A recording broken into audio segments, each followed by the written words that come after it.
Tiago capítulo 4, versículo 4 nos mostra que a amizade do mundo é inimizade contra Deus. Por outro lado, Lucas capítulo 7, versículo 34 nos diz que Jesus foi chamado de amigo dos pecadores. Qual a diferença entre uma coisa e outra? Qual o ponto de equilíbrio sobre o nosso posicionamento de santidade e pureza em não absorver valores do mundo, mas ao mesmo tempo cumprir a nossa responsabilidade de influenciar? O tema da minha mensagem hoje é uma pergunta: influenciadores ou influenciados? Fique comigo e nos próximos minutos nós vamos conversar a respeito disso.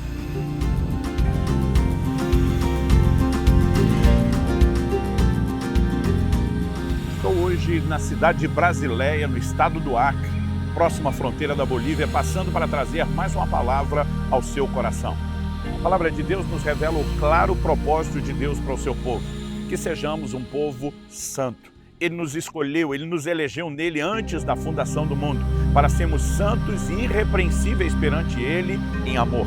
E algo que eu e você precisamos entender é que santificação começa com a conversão, mas se desenvolve de forma progressiva ao longo da caminhada cristã. Isso também requer de nós mudança de comportamento.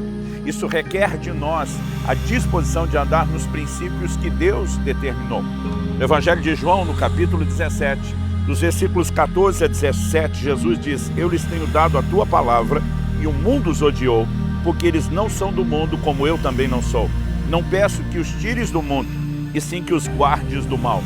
Eles não são do mundo, como também eu não sou. Santifica-os na verdade, a tua palavra é a verdade. Nessa oração de Jesus em prol dos seus discípulos, nós temos verdades importantes que devem nortear a nossa ideia, o nosso conceito de santificação e de pureza. O Senhor Jesus, ao orar, Ele pede ao Pai: não peço que os tires do mundo, até porque o lugar onde nós devemos fazer diferença é justamente no mundo. Jesus nos chamou de o sal da terra e de luz no mundo, e Ele espera que a gente influencie pessoas nesse ambiente onde estamos.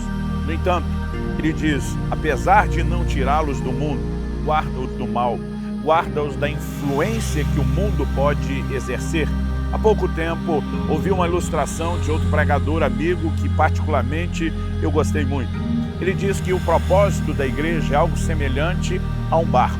Imagine você que as águas, elas têm a ver com o mundo.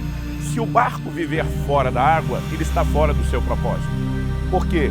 Nós temos uma responsabilidade de estar no mundo e influenciar. Ele diz: mas se quando o barco estiver na água, a água começar a entrar no barco, esse barco vai afundar e o propósito também será comprometido. Ou seja, nós como igreja não cumpriremos o nosso propósito fora do mundo. Mas se ao estarmos no mundo, permitimos que o mundo entre em nós, que os seus valores nos toquem, nós também sabotaremos o plano e o propósito de Deus. A solução? O ponto de equilíbrio.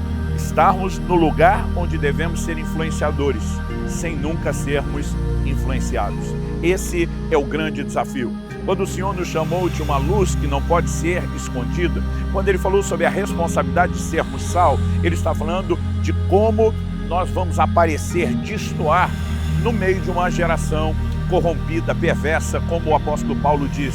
Mas quando eu e você deixamos de estar no meio daqueles que precisamos influenciar, não cumpriremos o nosso propósito. Por outro lado, se estivermos no meio deles a tal ponto de sermos influenciados e não influenciadores, então também estaremos errando. Então precisamos olhar para a Escritura e entendê-la e aplicá-la de forma correta e sábia. O Senhor Jesus, como vimos, foi chamado em Lucas 7,34 de amigo dos pecadores. Há uma diferença de ser amigo de pecador e ser amigo do pecado. Há uma diferença de amar o pecador e amar o sistema mundano onde ele vive com os valores que ele pratica. Quando a Bíblia mostra Jesus como amigo dos pecadores, fala do lugar de influenciador que ele exerceu e que eu e você devemos exercer. Quando a Bíblia fala sobre não amarmos o mundo, é quando o mundo passou a nos influenciar. Então deixamos de ser influenciadores e nos tornamos influenciados. Basicamente, a questão não é onde nós estamos, é se estamos exercendo influência ou se estamos sendo influenciados. Cristo, embora chamado de amigo dos pecadores, não tentava agradá-los comprometendo valores. Sua mensagem era uma mensagem de arrependimento. Nós também olhamos para as declarações de Jesus nos seus ensinos e ele sempre mostrou clara discordância em relação ao pecado. No Evangelho de João, no capítulo 5, no versículo 14, depois de ter curado aquele paralítico no tanque de Betesda, Nosso Senhor diz: não peques mais, para que não te suceda coisa pior. Também para aquela mulher apanhada em flagrante adultério.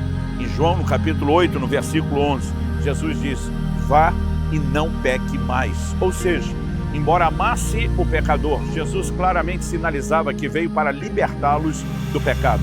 Não apenas oferecer o perdão para pecados já cometidos, mas a sua obra veio trazer libertação do pecado. Então nós temos Cristo influenciando pessoas, mas nunca se deixando ser influenciado nem pelos valores, nem pelo comportamento e nem pelo sistema. E quando falamos a respeito do que Ele espera de nós, precisamos entender que não é algo diferente daquilo que Ele mesmo fez. Em João 15, Ele diz aos seus discípulos: eu vos dei exemplo, para que como eu fiz, façam vocês também. Isso vale em relação ao contexto que Ele aplica daquele lava-pés, isso vale em relação ao seu ministério, a sua postura e posicionamento de ensino, o que Ele esperava de nós. No Evangelho de Mateus, no capítulo 5, dos versículos 14 até o 16, nós vemos Nosso Senhor dizendo: vós sois a luz do mundo. Não se pode esconder a cidade edificada sobre um monte, nem se acende uma candeia para colocá-la debaixo do alqueire, mas no velador, e alumia todos os que se encontram na casa. Ele diz: assim brilhe também a vossa luz diante dos homens, para que vejam as vossas boas obras e glorifique a vosso Pai que está nos céus. Ele está dizendo que a luz não deve ser escondida. A luz tem que brilhar, a luz tem que aparecer. Em outras palavras, ele estava dizendo: vocês têm que fazer diferença. Diferença a tal forma de as pessoas não apenas perceberem que vocês são diferentes dos demais, mas glorificarem a Deus pela diferença que encontram em vocês. Nossa mensagem não é apenas verbal. Obviamente, as boas novas devem ser comunicadas, a fé vem por ouvir a pregação da palavra, mas o nosso estilo de vida fará toda a diferença. Quando eu e você decidimos levar a sério a responsabilidade de ser luz no mundo, nós precisamos entender que isso significa ser influenciador e nunca influenciado. Percebemos pessoas que, ao longo da sua caminhada, comprometeram os seus valores. Paulo se refere a um dos seus cooperadores, chamado Demas. Ele diz: Demas me abandonou, tendo amado o presente mundo. O amor ao mundo falou mais alto. O amor ao mundo falou mais forte. E Demas, que já havia sido, junto com Paulo, um influenciador, infelizmente se tornou um influenciado.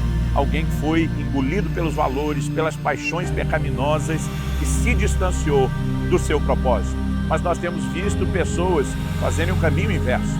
Gente que antes era influenciado, sendo despertado pela palavra de Deus, passando a despertar para Deus, vivendo de uma forma diferente e a partir disso, se comportando e se conduzindo de tal maneira que Deus passou a ser glorificado porque outros viam a sua diferença e também outros passaram a ser influenciados.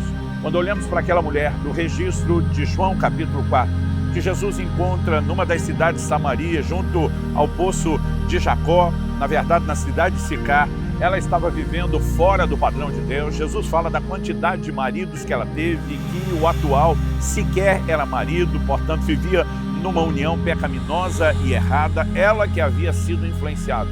Quando foi tocada pelo influenciador Jesus, arrebanha uma cidade inteira aos pés do Senhor. Eu e você precisamos nos deixar ser influenciados por Cristo, mais do que o mundo já nos influenciou.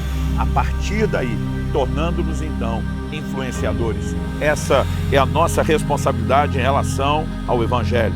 Ao observar as declarações da palavra de Deus sobre o padrão bíblico de santidade, quando vemos Deus chamando para si um povo santo, isso não significa que não vivemos nesse mundo ou que não vamos conviver com as pessoas.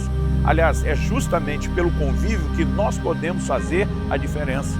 O apóstolo Paulo, escrevendo a Tito, fala do comportamento que pode ornar, combinar ou não com a doutrina de Deus nas nossas vidas. E nós precisamos viver isso de tal forma que o testemunho, aliás, quando falamos de testemunho, nunca podemos imaginar que isso se refere somente a palavras, mas a uma conduta, a um comportamento. O testemunho faz toda a diferença.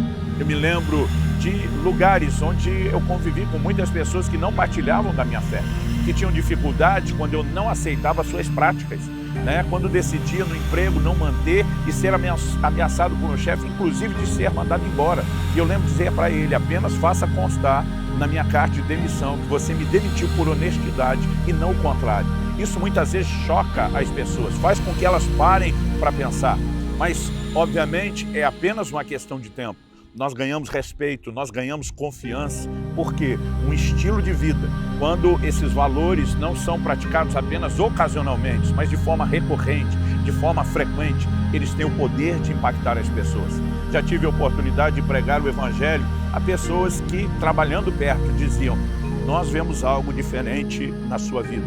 Agora imagine você, milhões e milhões de cristãos que nós temos no Brasil, se estivéssemos vivendo de acordo com o padrão do Evangelho, o impacto que exerceríamos sobre a nossa nação, o nível de influência que exerceríamos.